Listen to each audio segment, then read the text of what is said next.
Intuition is an asset that we all have but haven't been trained to use. It's the aspect of you that's always leading you towards the life you came here to live. It's always nudging you towards that direction. Most of the time, it's nudging you towards the most joyful, amazing experiences ever. But sometimes it's actually nudging you towards growth, and growth can sometimes feel uncomfortable. Connecting with your intuition is one of the most powerful things you can do because it is an asset that you can continue to use over and over again for the rest of your life. In this video, I'm going to share 5 intuition mistakes that you possibly could be making. Hey there, I'm Anna Davila. I am a purpose mentor, a breathwork facilitator, and a shadow work specialist. Subscribe and like for more tips and practices on connecting with your intuition, your power, your magic, and stepping into your soul mission. Intuition mistake number 1.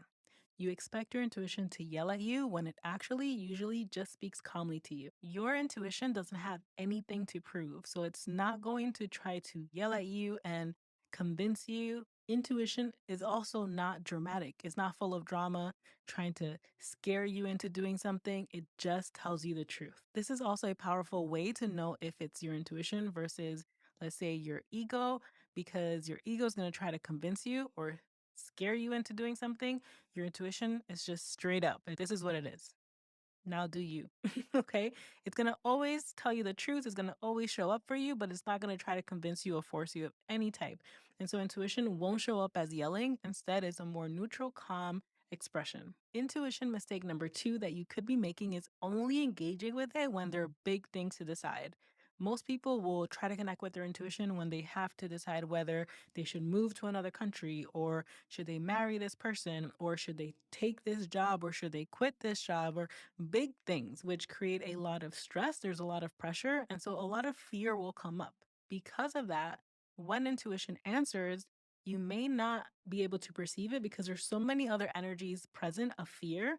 And even if you can perceive it, your mind will convince you, like, that's not true. That's just your mind. Do this other thing, because if you don't do this other thing, your life is going to be over and it's going to be the worst thing ever. See a pattern here? Engaging with your intuition in only the bigger experiences and bigger decisions isn't letting you create this beautiful relationship where it is ongoing on a daily basis and learning how your intuition communicates, but also developing evidence of, okay, I followed my intuition before in this other thing, and this is what happened. So why wouldn't I follow my intuition in this moment? Those moments are really powerful. That leads me to intuition mistake number 3. You're not keeping track of when you follow your intuition and what outcome and what experience you have versus when you don't follow your intuition, what outcome and what experience you have.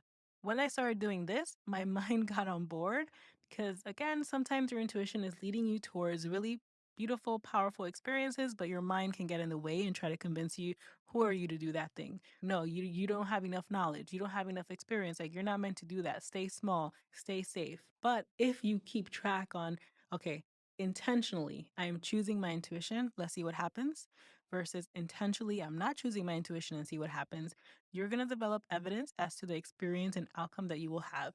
And this will allow you to trust your intuition more. A quick story to show you an example. There was a time when someone was trying to be friends with me, and my intuition was like, no, this person doesn't get to be your friend.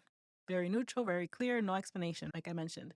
My ego came online and it's like, what are you talking about? A year later, shit hit the fan.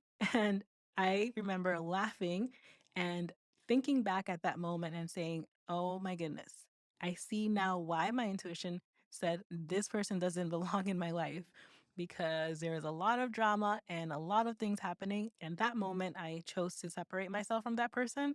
But my point is, I said, I see intuition. I hear you. And I was able to realize and register and create evidence in my body, in my mind, that when I don't follow my intuition, this is the experience I have. When I do follow my intuition, this is the experience I have. And I don't like to say good or bad, it's just an experience. And what am I available for?